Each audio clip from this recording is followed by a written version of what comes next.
how to deal with market downturns, and a better way to protect yourself when they happen, coming up next.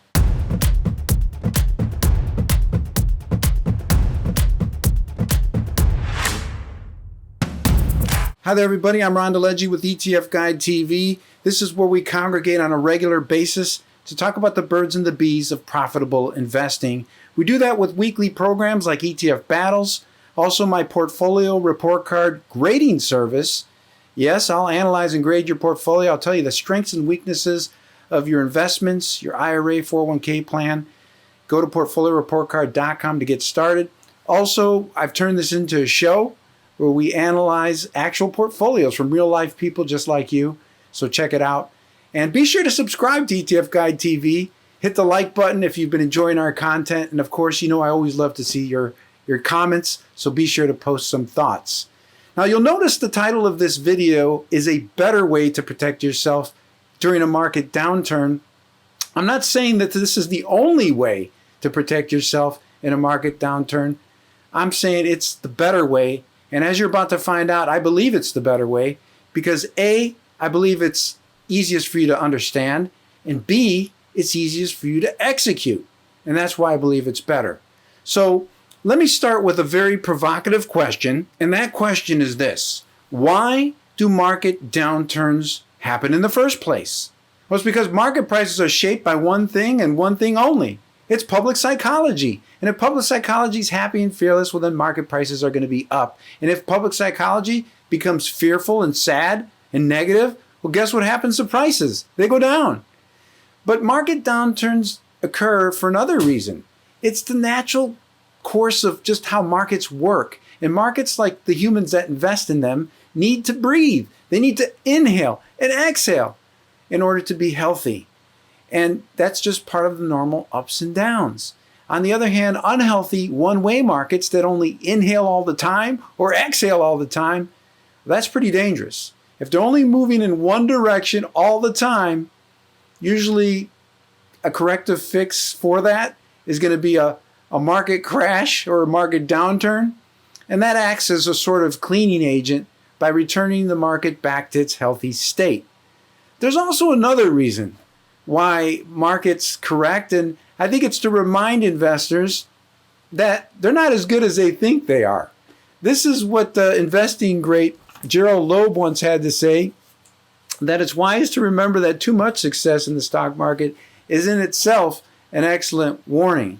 So if you think it's easy, you think it's fast money, it's quick, and it's all wine and roses, well, you're misguided, because that's not how investing works. Anyone that knows this and has done it for a while will tell you that much.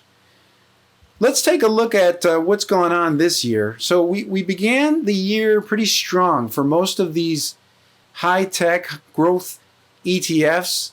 We take a look at the QQQs. We take a look at some of these other high-flying ETFs. The momentum-focused ETFs, MTUM is another one. And then we've got, of course, the ARK ETF, ARK-K. And we began, like I said, in HAPPY-VILLE. Now we're in PUKE-VILLE. We've lost our double-digit returns. We're now showing many of these ETFs are showing negative year-to-date returns. And so you can see very quickly how markets can change on the dime. Market sentiment, market mood can quickly turn in an instant. And so you got to be ready for anything. If we take a look at something else that I think is an awesome reminder, this is from Peter Lynch. He said, everyone has the brain power to make money in stocks, not everyone has the stomach. And so this, when we see markets that quickly shift from happy to sad, and maybe go from sad to happy, and we're getting whiplashed all over the place, and even though we're intellectually smart, even though we're logical, or at least we try to be, not all of us necessarily have the stomach to handle all of this. And so you need a combination of having the brain power and put that with having some stomach and being able to really handle this. And I'm going to share with you in a second some things that I think that you can implement in your own investment portfolio that will help you to handle market corrections, as well as something far worse, a market crash or even a bear market. So let's give you some perspective on the history of bear markets. And I always like to give you context and help you understand not just where we're at right now, but where we've been. So the longer you invest in the stock market or any market, the sooner you realize that anything can and will happen. A market correction typically starts with a modest 5 or 10% decline. If it escalates beyond a 20% drop from the peak prices, then it becomes what's known as a bear market. All bear markets begin the same way. They start with a market correction. Individual stocks tend to perform a lot worse, and they fall harder than broader market indexes. Years of unrealized gains can quickly evaporate in just a matter of weeks and months. The average bear market since 1926 has lasted from 6 months on the short end to up to 3 years on the long end. The median bear market since that same year, 1926, is a negative 33% return. But losses in some periods have reached depths of as much as 80% loss. And so that's quite significant. And it's just a reminder, again, that markets can swing in any direction. But when they swing negative, a lot of times that can be much deeper than any of us really want. Now, bear markets are good for people that are still in the accumulation phase of their investment plan. And the reason I say that is because they can buy investments if they've got the capital to do it. If they've got some cash, they've got discounted prices, which is great. You want to buy discounts all the time. However, for those of us that are in the deaccumulation phase of our investments, we're at, near, or in retirement, the combination of crashing or falling markets along with our withdrawals can really be dangerous. It can actually cause us to exhaust all of our capital and deplete it. And that's never a situation any of us want to be in. So again, I'm going to explain to you some ways to counteract this. Bear markets are like earthquakes. The longer it's been since the last shaker, the sooner the next one is coming. And so it's better, instead of being obsessed with trying to pinpoint the exact timing of the next crash or the next bear market, I think it's much better to prepare yourself emotionally and financially beforehand. And that requires some forethought. It requires some planning. You must always, and I cannot emphasize this enough, you must always invest with an adequate cushion or margin of safety that is liquid, that is free from volatility, and that's safe from market losses. That is the essential qualities of margin of safety money. Again, I'm going to repeat that. The money has to be liquid. It has to be free from volatility. Has to be free from any sort of market losses or potential for that. And so the key to successfully navigating both bear markets and corrections is readiness. Those who fail to prepare should prepare to fail. And of course, the reason I'm bringing this to your attention in the first place is I don't want to see any of us fail. So this is something that you've probably seen before. I've featured this in other episodes. I've talked about it quite extensively. The 3 elements of an architecturally sound investment portfolio. You've got your core, which is always diversified. You'll notice that it's your foundation. It's much bigger in size compared to your margin of safety, as well as your non-core portfolio. So this is your main course. Your non-core portfolio is less diversified, it's more concentrated, it's higher risk, and it complements your core portfolio. And you can see some of the types of investments or assets that would qualify as non-core assets.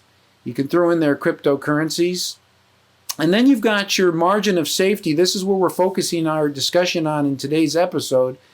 Those 3 qualities: zero volatility, it's got to be liquid, and it's got to have capital preservation or guarantees of your capital. You cannot risk that capital to any market losses whatsoever. So that would preclude any types of assets like gold or bonds from being part of your margin of safety, because gold and bonds have volatility, and they can and they do lose value.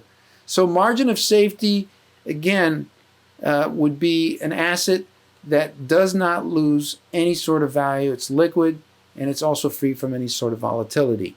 So that's the framework for helping you to understand how to protect yourself. Now, those of you wondering, well, what portion of my overall portfolio should be allocated to margin of safety? Well, I've got in my online class, which is titled, well, I've got 4 of them, but there's one that's titled Build, Grow, and Protect Your Money, a step-by-step guide.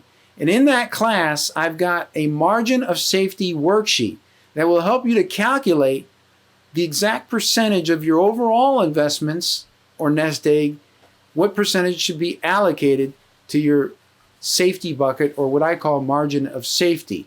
And I'm going to post a link to that class below in the comment or in the description section, so you can link over and enroll in that quick class and get that margin of safety worksheet. The other thing I want to mention about margin of safety is that moniker, margin of safety, I didn't come up with that. I actually am borrowing it from investing great Benjamin Graham, who those of you, many of you watching this know him. He's Warren Buffett's mentor. And Benjamin Graham came up with the idea or strategy, margin of safety. He applied it to how you pick individual stocks. Picking stocks trading at or below their intrinsic value, and that would create what he called a margin of safety for the investor. Well, in the spirit of Benjamin Graham's idea, margin of safety, I thought about this a long time, and I said, you know what? If Benjamin Graham were alive today, you know what he would say? He would say, why am I limiting this to just how one picks individual stocks or securities? This should apply to how an individual manages their entire investment portfolio. And so that's the difference with Ron DeLegge's version of margin of safety versus Ben Graham's. I apply it to how a person or individual, even a financial advisor, manages an entire portfolio of investments. It's not just how you pick single securities or other assets. It has far broader applications. And so that's, I think, a key takeaway that I think you'll appreciate. So this is what I say. You know, it's time for me to start quoting myself for a change instead of quoting everyone else. People who invest without an adequate margin of safety are clinically insane.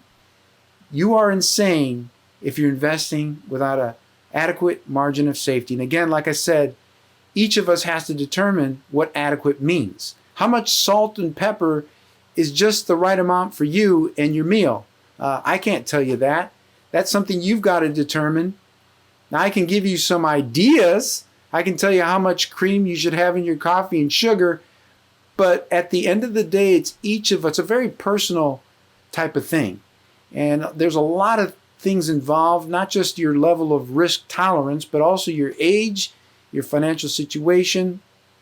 As we retire and get near retirement, our investment time horizon compresses. We have less time to recover from a major setback, and that's why it's important, especially those of us, again, that are at, near, or in retirement, to have a much larger cushion or margin of safety compared to those that are still working and years away from retirement. And I'm going to show you in an upcoming slide in a second an actual case study that really drives home that point.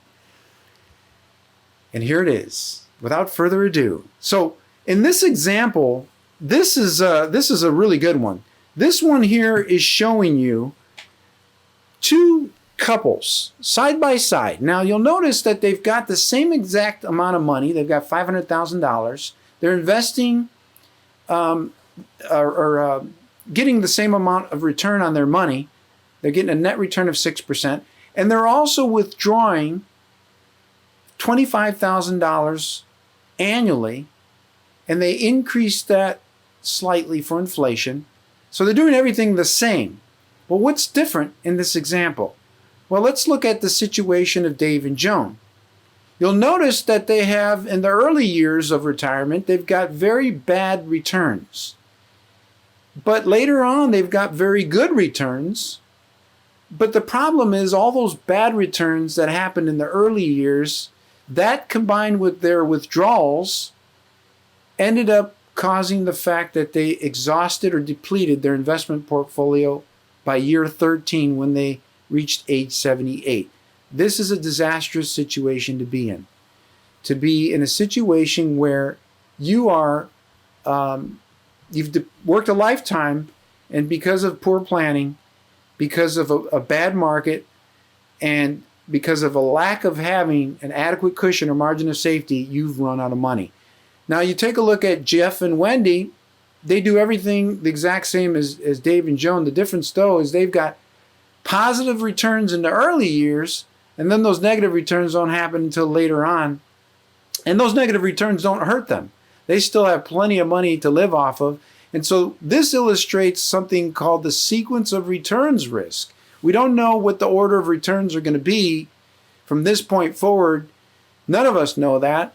And especially, again, for those of us that are at, near, or in retirement, this example is why you need to have a larger cushion or margin of safety built into your overall investment portfolio to prevent a situation where you've exhausted your entire portfolio and you end up outliving your assets. You don't want to be like Dave and Joan in this particular instance. So what are some key takeaways from today's episode? Well, first of all, we all have to prepare ourselves both emotionally and financially for not just a market correction, but a market crash, a market whatever. Bear market, that could be in some cases short. It could also be prolonged. We have some sort of, we have some things with history to look at. On the short end, it's been 6 months for a bear market. On the long end, it's been 3 years. Who knows? We could easily see a bear market that goes longer than that. We don't know. We could see a bear market that's shorter than that. We have to be ready for anything. And that's why we should always invest with an adequate cushion or margin of safety. And readiness really is the key to successfully navigating these types of difficult markets. So the question now for all of us, and I pose this question to you, the audience, how much would your current portfolio lose in a bear market? Do you even know? Is your portfolio ready? Is it prepared to withstand a severe downturn? And what can you do right now to be ready for it? Well, these are all things that I do at PortfolioReportCard.com. We test your portfolio. We look at not just the level of risk, but we also look at things like taxes, cost, performance, your portfolio's organization, your behavior. These are all key factors that influence your bottom line results. And it's better we know this in advance before unfriendly markets arrive than later on. Because then we can take corrective action once we've identified the weaknesses. We can eliminate those weaknesses and build on the strengths. So that's the whole point of the portfolio report card. And I've analyzed and graded portfolios from many different institutions. These are just a sample of some of them. And I grade IRAs, both Roth and traditional, as well as 401ks, 403bs. And I'll be glad to analyze and grade your portfolio. I'm going to leave you with one last thought. And this is, I think, very important, especially for those of us that like to sleep well at night. Who of us doesn't like to sleep well at night? Well, hopefully all of us like to sleep well at night. I know I do. And your investment portfolio, at the end of the day, should not be a source of anxiety. And if it is, well, then you need to make some adjustments, right? You need to bring some peace, and you need to ground yourself. And we cannot have a situation where you're sleeping with one eye open. That's not healthy for you. It's not healthy for your family. And so these are the things that I want to help you prepare yourself for now, in preparation, not just for a market correction, as we're seeing right now, but also whatever comes in the future. Remember, all bear markets start the same way. They begin with a market correction, and if that escalates, it could turn into a bear market. That's not something any of us, again, wants to see, but it is normal. It is a normal part of how financial markets work. Well, I hope you've enjoyed today's sobering discussion. We've talked about a lot of important things on today's program. And again, if you enjoy ETF Guide TV, be sure to subscribe. You can, again, check out that class, Build, Grow, and Protect Your Money. I've got that margin of safety worksheet at the bottom. And then get in touch with me if you want me to analyze and grade your portfolio. I'll be happy to do that. I'm DeLegge with ETF Guide TV. Thanks for watching. We'll catch you next time.